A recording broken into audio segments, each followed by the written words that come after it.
শুধুমাত্র মোফাক্কিরুল ইসলাম নয়, মালদার অশান্তির ঘটনায় ৩৫ জন গ্রেপ্তার এখনো পর্যন্ত। আমার সঙ্গে সান্নিক রয়েছেন। সান্নিক, এই যে ৩৫ জন, এদেরকে কিভাবে, কিসের ভিত্তিতে গ্রেপ্তার করা হলো এবং এখনো পর্যন্ত ওই তদন্তের গতি প্রকৃতি আমি যদি দেখতে চাই, যে শুধুমাত্র গ্রেপ্তার করা হয়েছে, মামলা রুজু হয়েছে, অর্থাৎ এদের বিরুদ্ধে কি কি ধারা দেওয়া হয়েছে?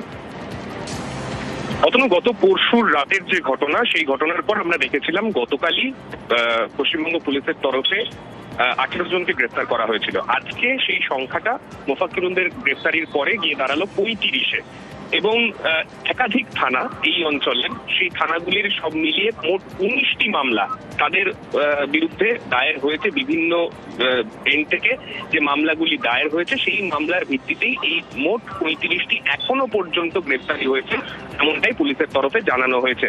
তবে এই মোফাক্কিরুলের যে ভূমিকা, সেইটা নিয়ে কিন্তু পুলিশ আধিকারিকরা যেমনটা জানাচ্ছেন, মূলত তাকে প্রধান অভিযুক্ত এই গোটা বিষয়ের হিসেবে বলাই যায়, তেমনটাই কিন্তু তারা জানাচ্ছেন।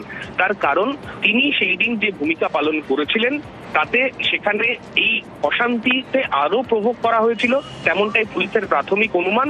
তবে তাকে নিয়ে এসে জিজ্ঞাসাবাদ করা হলে তবেই কিন্তু আরো বিস্তারিত জানতে পারা যাবে যে এই গোটা বিষয়টা পূর্ব পরিকল্পিত কিনা, নাকি শুধুমাত্র ইটাহারে তার বাড়ি যাওয়ার সময় এই ঘটনা দেখে তিনি কোনো মতামত রেখেছিলেন, সেটা পুলিশ তদন্তের পরই জানাতে পারবে।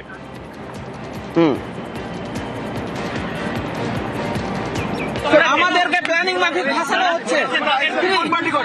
আমি